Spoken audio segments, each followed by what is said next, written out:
Magandang araw po, good morning. Maihaw kami ngayon ng tilapia na isda. Ayan, katamtaman ng laki. Kasyanan, 2 peraso po yan. Ito ang kanyang, papalamanan po namin ng ito. Ayan, sinahaluan ng ingredient.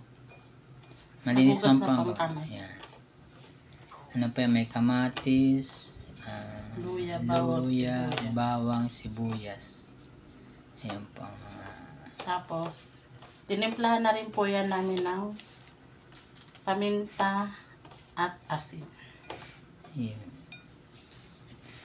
Papalamanan siya dyan para masarap mamaya. Papalamanan na po natin.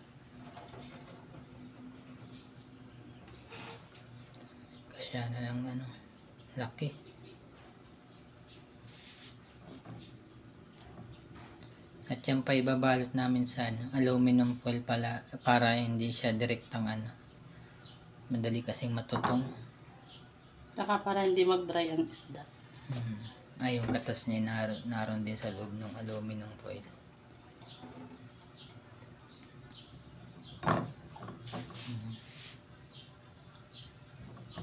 Sarap niyan. Manunuot yung lasa niyan sa laman ng tilapia. Masarap pati ito kainin ngayon kasi ang panahon ngayon dito sa amin makulimlim. Yan. Hindi siya mainit, hindi rin siya maulan. Yan. Sarap niyan. Pati yung palaman niyan, sarap niyang kainin na mamaya. Malinamnam siya.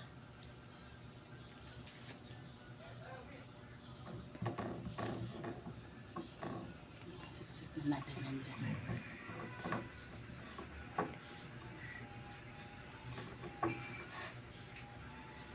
Tapos babalutin na natin ito sa aluminum foil. Aluminum foil. Ayan na po yung aluminum foil. Balutin na.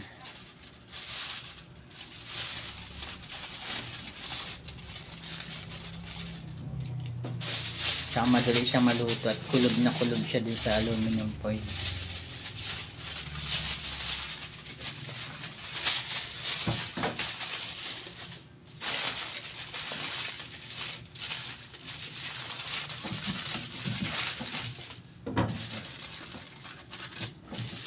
At yan pa yung isa.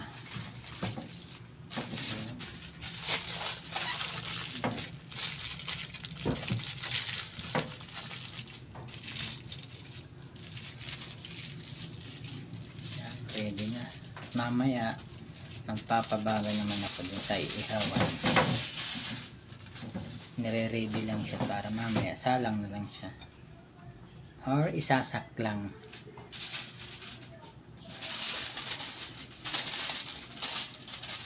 Narinig ko po yan doon sa isang idol kong vlogger. Mga salitang Quezon. Shout out dyan sa mga taga Quezon.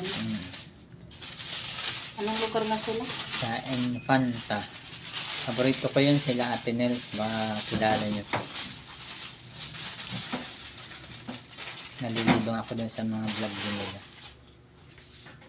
Ayan na po. Ayan. Ready.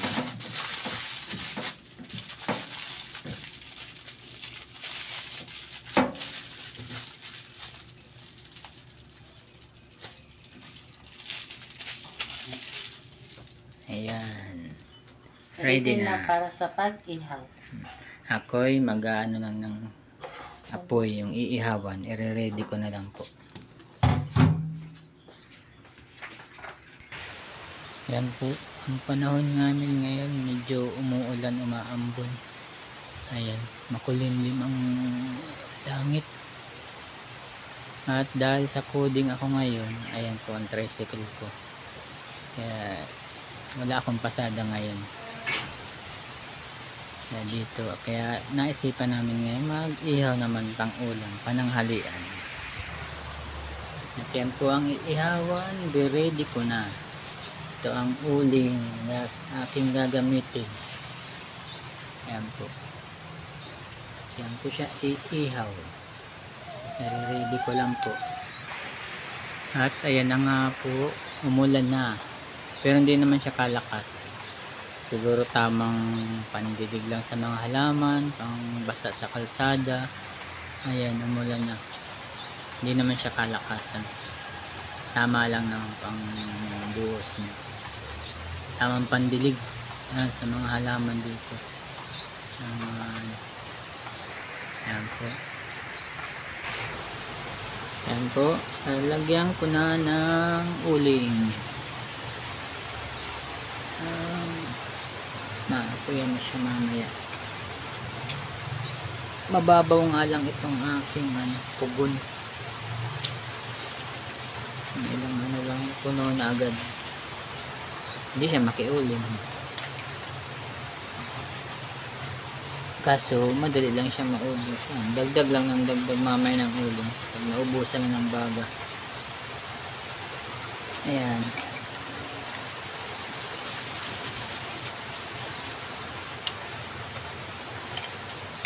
Lagyan lang natin siya ng uling.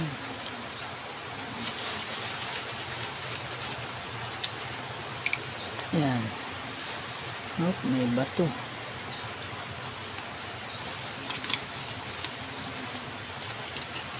Luma na kasi yung pugon yan, kaya may mga crack na yung panabit.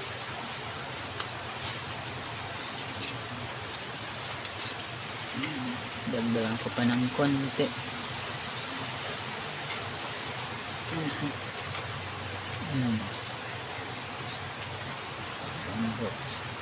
Yan. Apoyan ko na ito. Ayan. Paipayan lang natin para magkaroon na siya ng baga. Nausok lang.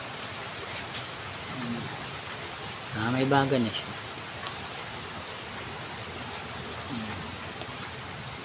Maraming anong tawag ko? Gala ng papel.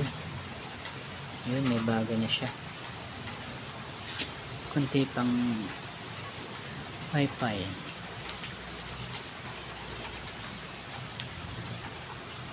Yan. Oops. Ano siya? Okay lang po. Ayan. Inanuli natin itong ulan. Lumakas na. Ayan, lakas na. Ayan. Lakas na ng ulan. Ayan. Ayan naman ang aking tricycle. Tambay muna siya. Nagkodin. Sabi nga sa ibang probinsya, grabe ang init naman ngayon. Mabuti na po dito sa amin, kahit paano nakaranas pa naman kami ng ulan. Ayan o. Lakas ng ulan. Sa ibang probinsya, grabe ng init. Lumagatak na raw ang lupa. Ito na. Lalagyan natin yung isa na muna. At yung ihawa natin ay maliit lang. Tamang isa lang ang kaya. Ayan. Hindi naman siya.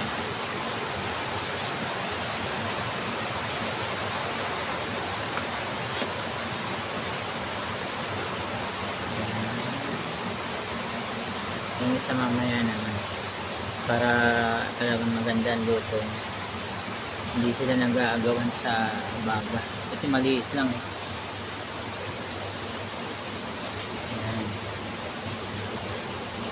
Mamaya ilang minuto pa, hintay lang, waiting lang para maluto siya. Sarap yan, mabuti at kanya siya, yung kulob na kulob siya sa aluminum foil, kaya yung init niya halos hindi lumalabas. Madali siyang maluluto. Pati na yung sinamin namin sa loob ng tilapia, yung pampasarap, yung palaman. Ayan po, nakasalang at idadasig-dasig natin siya para itong parteng baba ng isda ay initan din siya, mabagahan. Ganda ng pagkabaga. Mukhang matigas pati yung pagkauli ng kahoy. Hindi siya napupugpog agad. Ganda ng baga niya.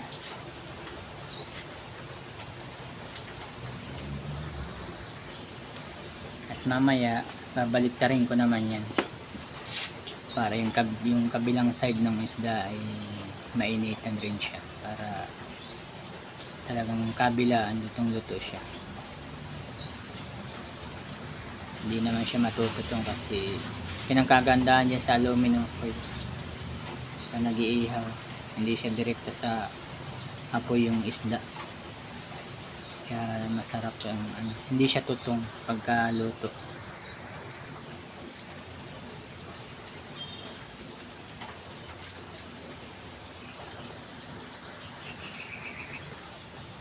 Ayun yan, nag-uusok-usok na yung parting buntot yung sa parting baba ng isda.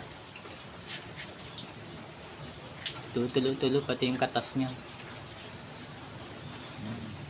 Kaya yung loob niyan talagang kulob na kulob siya. Yung kabuuan halos ng isda ay kulob na kulob yung sa init. Yung parting ulo naman. Yan. Iwas pati siya sa pagkatutong.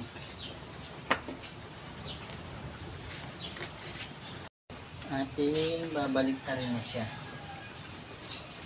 Ayan. Ayan. Kabala naman. Pero halos luto na rin yan. Kasi kulog na. Saka ang laman naman ng tilapia ay malambot lang. Kumula saan ay madali siyang maluto. Usok-usok na.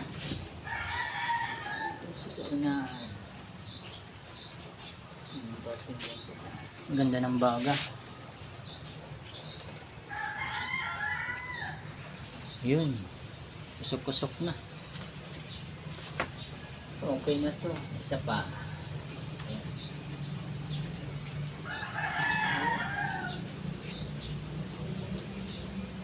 Katas na siya. Ayan. Alisin na natin yan. Palit naman natin itong isa. Ito ay luto na. Wow, init. Ating isa lagay. Nagdagdag lang ng konting uling. Ayan. Alisin lang natin.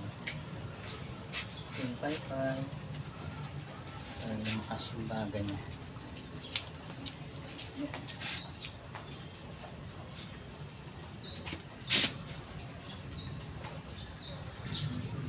Ayan na yung isa.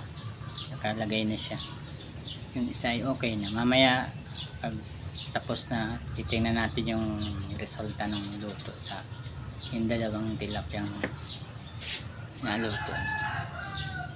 Sarap niya mamaya kumain. Napaparaming kain.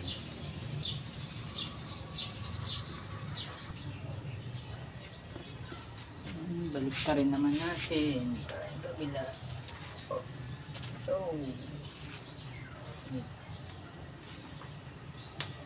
Isang baliktad lang, mami. Okay na yan.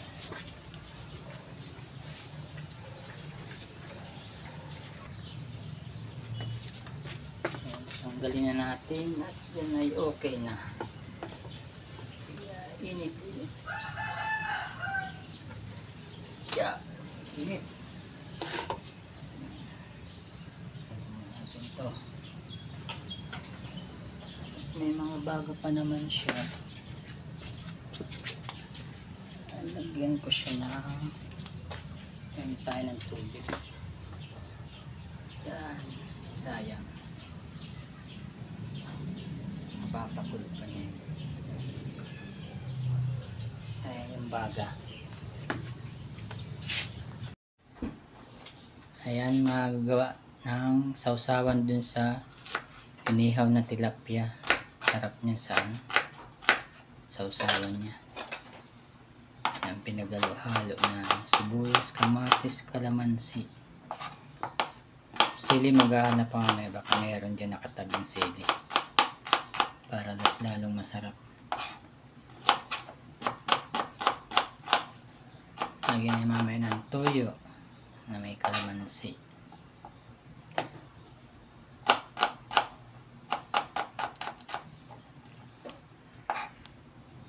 Yan naman yung kalamansi.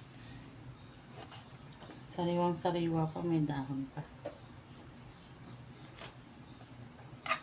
Parang may puno. Yan talaga. Ipigaan na natin. Maganda yung hindi siya masyadong hinog. Kalamansi. Tsaka makatas yung masyado.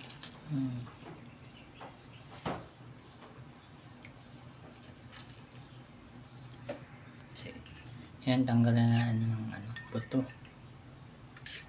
Abala sa pagsawsaw mamaya. Yan, may buto-buto. Buto ng kalamansi.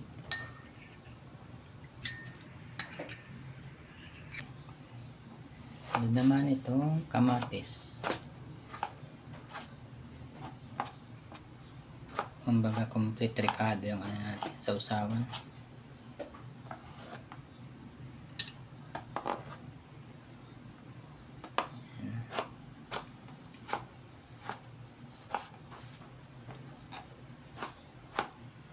Sarap niyan.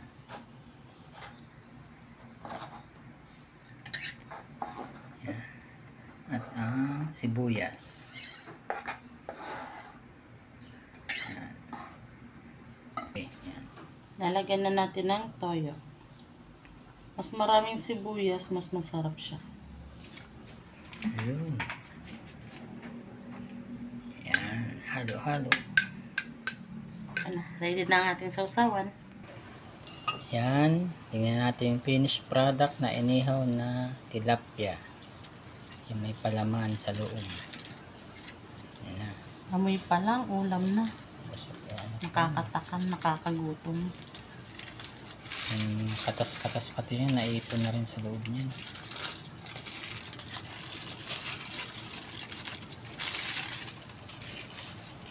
Tanggalin na natin. Dalawang malaking tilapia. Yun. Wow! Yun, ganda. Yan ang kagandahan sa may aluminum foil. Hindi siya natututong. Tsaka hindi nagiging dry ang isda. Nandiyan na yung katas niya. Yung mga sangkap sa loob ng tilapia. Yan. Tama-tama lang ang pagkaluto. At yung yan, sausawan pa. Kaya lalong sasarap ang pagkain. Ayan.